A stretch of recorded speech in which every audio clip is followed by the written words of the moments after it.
Alrighty. Good afternoon, everybody, and happy Monday. Let's get to it, and we'll begin with a few scheduling announcements today. President Trump will be hosting the Canadian Prime Minister Mark Carney tomorrow for a working meeting here at the White House. On Thursday, the president will host his 8th cabinet meeting alongside his incredible team. Also on Thursday afternoon, President Trump will host the president of Finland, Alexander Stubb, for a working meeting here at the White House. The president also wanted me to relay his congratulations to Japan for electing their next prime minister, a highly respected person who also happens to be the first female to hold the position for our great ally.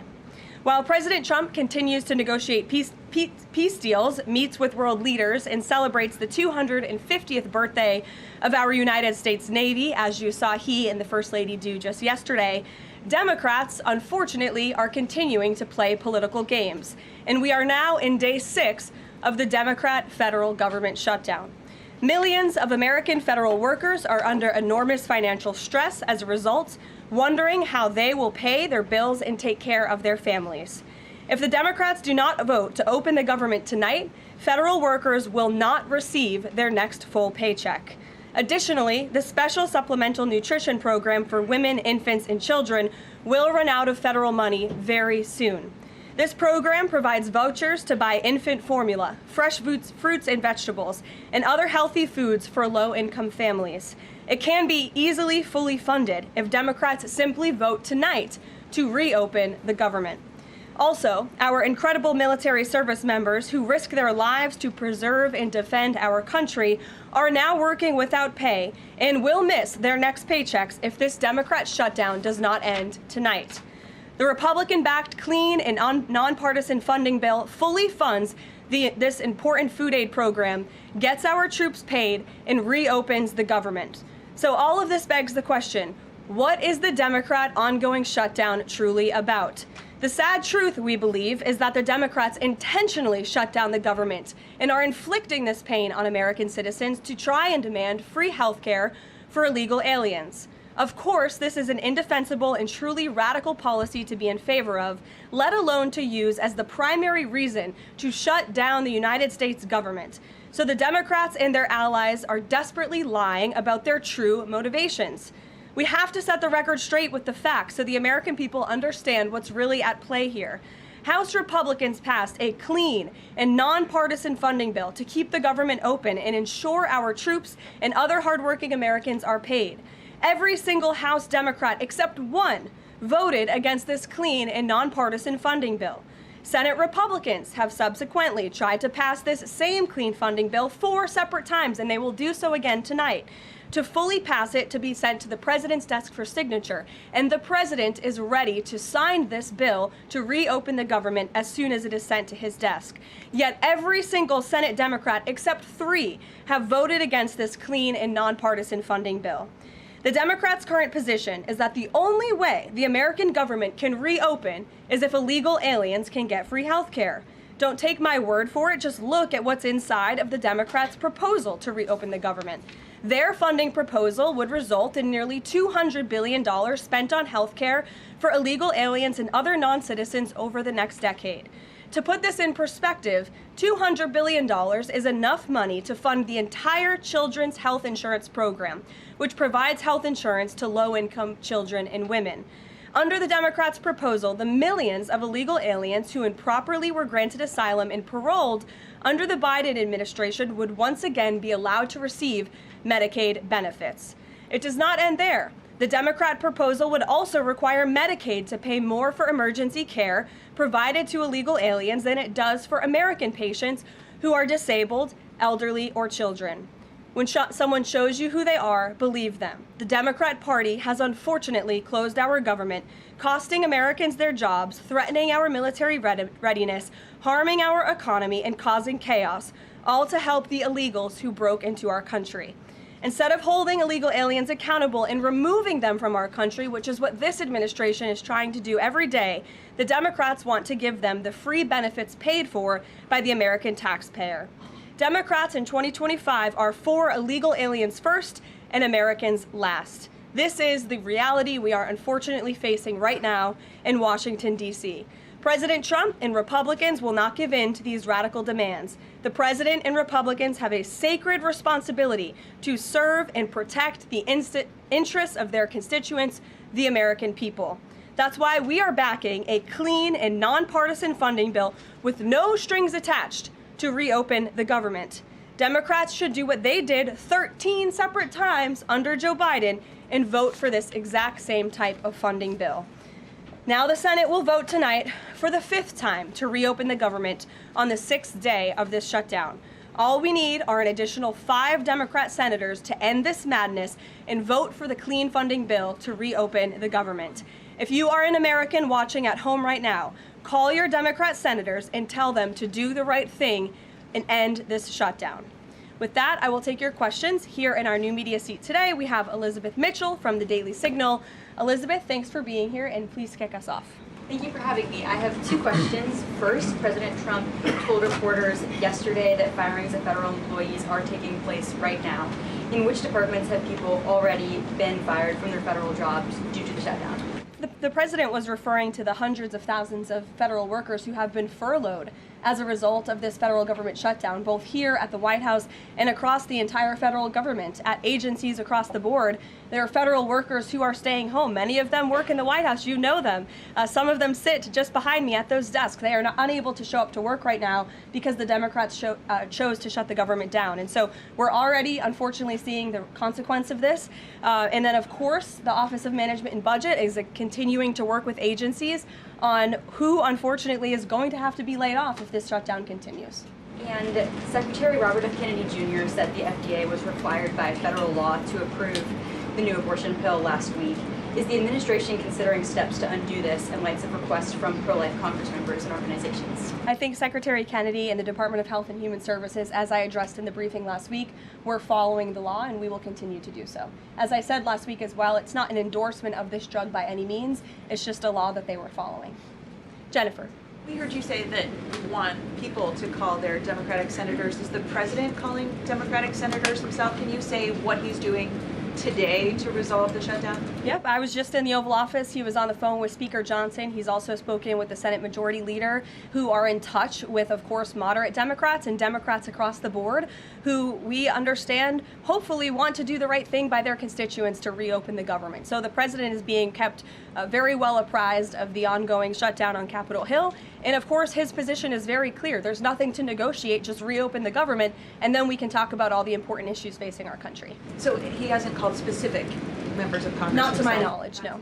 And then on the Affordable Care Act, is he willing to give more, to share more on what he'd like to negotiate on the Affordable Care Act later? Is he willing to say specifically what he would like and when? But look, the president is definitely committed to fixing and improving our healthcare system. You saw it again last week when he had one of the largest pharmaceutical companies in the world coming into the Oval Office and promising to lower drug prices by 200, 300, 100% in many cases for various types of drugs for American patients. That is a huge fix to a broken system that has been ripping off the American people for far too long. So the president's very committed to this. But right now, we need to reopen the federal government, and the president is remaining very firm in that position. Catherine. If the vote fails in the Senate today to reopen the government, would that trigger layoffs? Look, again, we hope that the vote will not fail because this administration wants to reopen the government. We don't want to see people laid off. But unfortunately, if this shutdown continues, layoffs are going to be an unfortunate consequence of that. Is there a timing for when that would happen? Well, look, we'll see how the vote goes tonight. And can you confirm, is the White House floating a proposal to cap Obamacare subsidies by denying them to new enrollees? I have not seen a proposal like that. Emily. Thanks, Caroline. The president said yesterday he was considering a phase 2 approach to Venezuela. Is the president considering U.S. boots on the ground or any kind of support of overthrowing Maduro? I won't get into any specific proposals that are being considered by the president and his national security team, but I think we've been pretty transparent and clear in the administration's view of the illegitimate Maduro regime, and the president has taken very unprecedented, tough action to end the illegal trafficking of illicit drugs into our country from Maduro's illegitimate regime. Danny, go ahead. Thanks, Caroline. The French government has collapsed again for the fourth time in a year. And I was just wondering if there's any concern in the White House about the kind of ongoing political crisis there. Any thought about whether the President Trump's good friend, President Macron, should either call elections or even resign over that? Well, I can tell you the White House and the National Security Council are very much aware of this situation, but I think it would be imprudent of me to weigh in on French internal politics from the podium, so I will reserve comment on that. Behind you, yes. What is President Trump's expectations for talks today and I guess this week in Egypt? And is there a new timeline that the president is giving all sides to reach an agreement? Yes, there are technical talks happening right now in Egypt amongst Special Envoy Witkoff and Mr. Kushner, as well as their respective parties from all sides. What we saw take place on Friday, and I have not commented on that from the podium yet, is truly remarkable. You've seen all sides of this conflict agree that this war needs to end and agree to the 20-point framework that President Trump proposed. It's an incredible achievement, and the administration is working very hard to move the ball forward as quickly as we can. The president wants to see a ceasefire. He wants to see the hostages released, and the technical teams are discussing that as we speak to ensure that the environment is perfect to release those hostages. They're going over the lists of both the Israeli hostages and also the political prisoners who will be released, and those talks are underway, and the president is very much on the ball and is being apprised of this situation. The president had given a Sunday evening deadline. Obviously, the negotiations have extended that, I imagine. What is that new deadline? Does the president have a time frame in mind to see this phase implemented?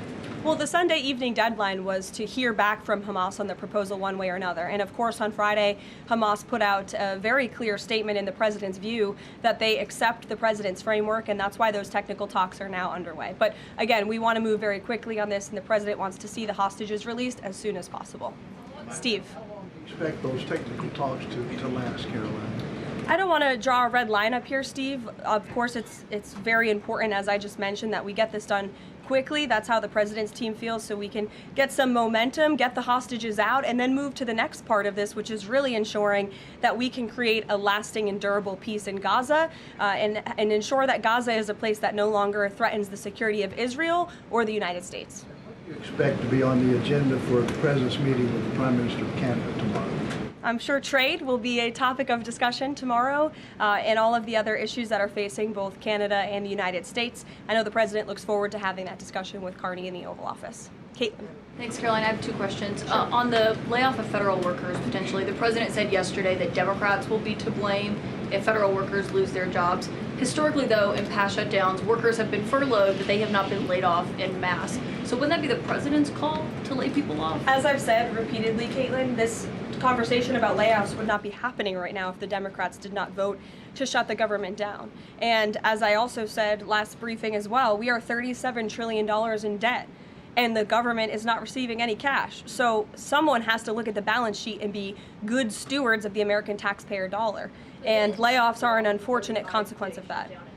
Term, for example. Well, as I'm telling you now, this administration is focusing on checking the balance sheet and ensuring we're doing the right thing by the American taxpayer.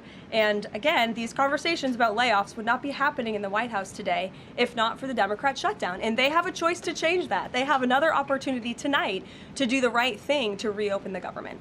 Joey. Judge over the weekend. Sorry, my second question. A federal judge over the weekend that the president had appointed to the bench in his first term in office basically argued that he could not deploy other states' National Guards to Portland. Basically said that it was untethered, his argument, to what is actually happening on the ground.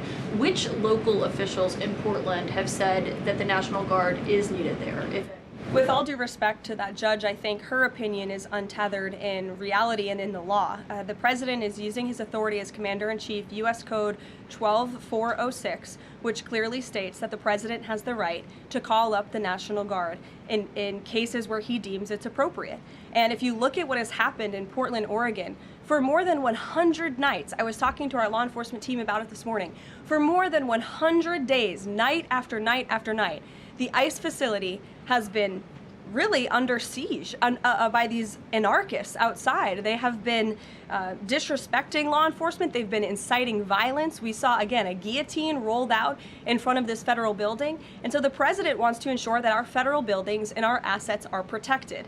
And that's exactly what he's trying to do. And ultimately, in the case in Los Angeles, that judge ruled in the Ninth Circuit, that panel of judges ruled that those troops could remain and that the president was well within his authority to do so. So we are appealing that decision. As you know, we expect a hearing on it pretty quickly, and we're very confident in the president's legal authority to do this, and we're very confident we will win on the merits of the law. But no local officials that you can point to that have said we need the National Guard? Because I spoke to the police chief of Portland last week. He said that the president's claims just don't match up with what's happening on the ground. I would encourage you as a reporter to go on the ground and to take a look at it for yourself, because there's been many members of the press, not press in this room, but independent journalists, some of whom we'll be inviting to the White House very soon to share their stories, because they have been in the middle of these riots and they have witnessed the anarchy that is taking place night after night. It's on video. You should play it on your show. You have a great opportunity on prime time on CNN to show your audience. Yeah, but you're probably talking to partisan Democrat officials who are opposed to everything this president does.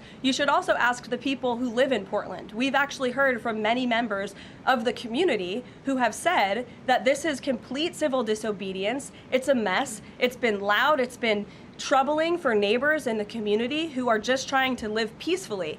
And these people are not there to peacefully protest. They are there to cause mayhem and havoc. Yeah, Caroline. Stephen, go ahead. Thank you, Caroline. Two questions. First, do you have a reaction to reports that thousands of Cuban troops are deployed alongside Russia fighting in Ukraine? And on a very different matter, the president last week floated in an interview with our colleague Daniel from One America a rebate for tariffs of up to $2,000 per person. Is that plan contingent on the Supreme Court's upcoming ruling on the legality of the tariffs? And is the White House preparing for legislation to make that happen? Sure. On the first point, I have not seen that report, Stephen, but I'll check in with our national security team after this and we'll get you an update. To your second point about the tariff rebates, I think it's an idea that the president has discussed and floated with his team of advisors, but no decision has been firmly made at this point in time. Why don't we go to the back? Owen. Good afternoon. Good afternoon. A few days ago, President Trump demanded Jay Jones of Virginia get out of the race for condoning political violence in a text message against a Republican politician a few years ago. He hasn't left the race. He hasn't dropped out. What's the president's reaction? Well, as you know, I'm not at liberty to discuss political races from the podium. I think the president himself made his position very clear, and I think anyone could agree the messages that were sent by this Democrat nominee for Attorney General in Virginia are really shocking, alarming, and completely unacceptable. He was threatening to kill his opponent and his opponent's children, and that type of rhetoric has zero place in our country, and the president was absolutely right to condemn that. One more, please. Sure, go ahead. Thank you. The Democrats have questioned and scrutinized the president's comments about using potentially the military, American cities, as training grounds for the military. And when you look at Portland, Chicago, local and state officials say that their local law enforcement is able to handle the situations, these protests on the ground. The president says that Portland is burning, using that as justification for the National Guard in Portland. But when you look here in Washington, D.C., the president just last week said it is now a completely safe city, and there are still National Guard members on the streets that are not involved in ICE activities. Can you provide the justification for the White House here in Washington, D.C., why the National Guard members continue to be out on the streets? Because Washington, D.C. has invited the National Guard here. Why?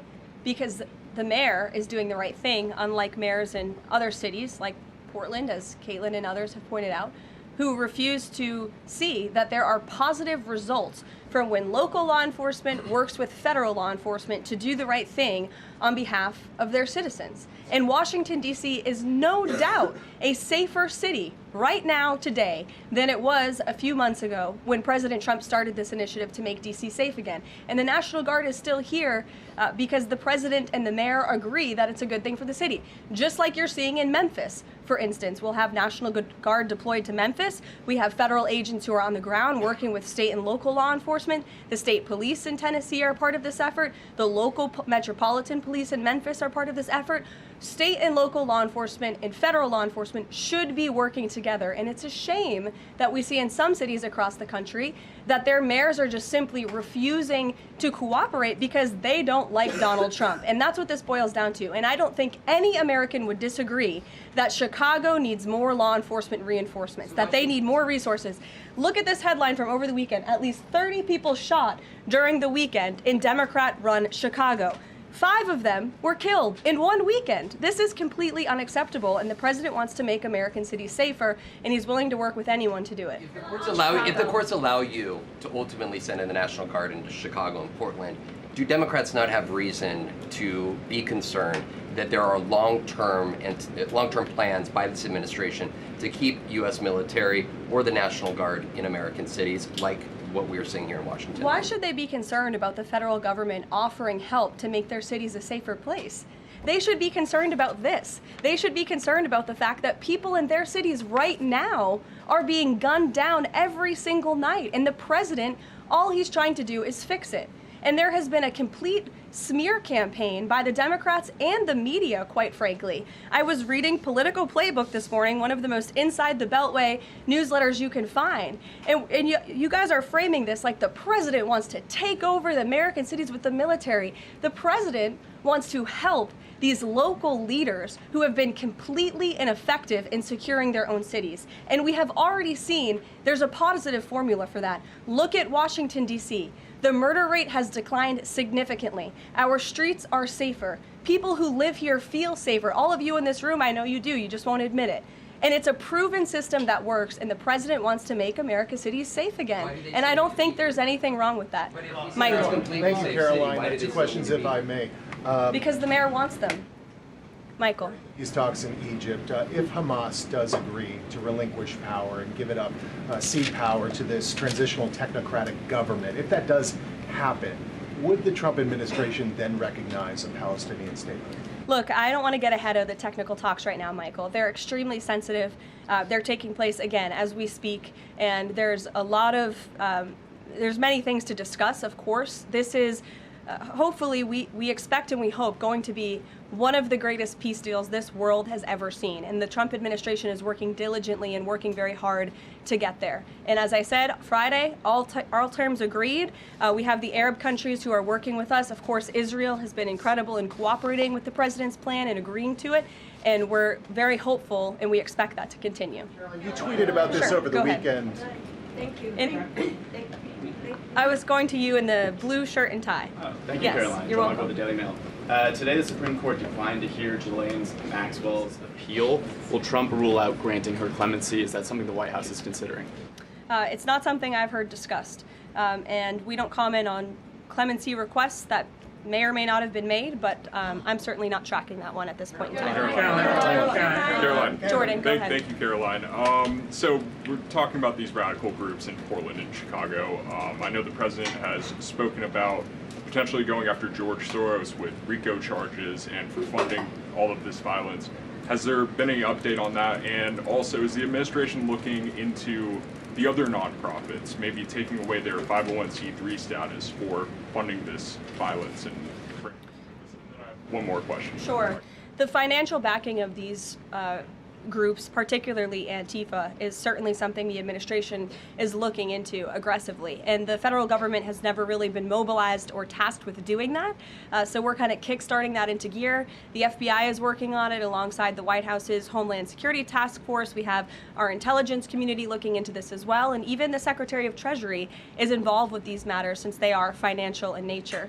And we will continue to get to the bottom of who is funding these organizations in this organized anarchy against our country and our government. It's a question the American people have been begging the answer for many years, and we're committed to uncovering it. And when we do, I'm sure you'll be one of the first people to know.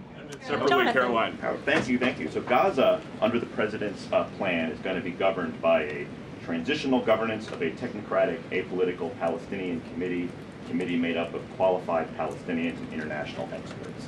Now, given how radicalized the Palestinian population is in Gaza and in the West Bank, can you offer some insight or guidance into who are some of these Palestinians that are going to be considered for leadership roles in Gaza, and where are you going to be finding them, and do you have any names? We're not quite there yet, Jonathan.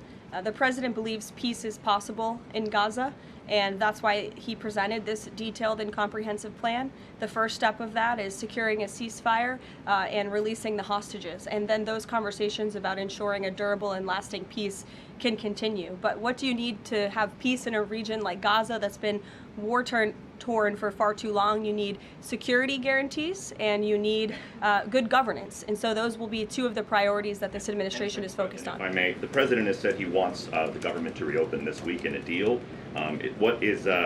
What's going to happen by the end of the week if there's no deal? What's the White House prepared to do? With no deal with what? To reopen the government. Look, as I said, unfortunately, there's going to be a lot of pain inflicted. There already is on the American public, on our troops who are not being paid, again, on women and young children who depend on critical food assistance. We hate to see this. And in fact, the Office of Management and Budget is trying to do everything they can to find funds to get out the door for these vulnerable populations in our country. Again, we shouldn't be having to do that. The Democrats have a chance to change course tonight. I believe the vote's taking place at 6:30, and we urge Democrat senators to vote to reopen the government and to do the right thing. Thanks, guys.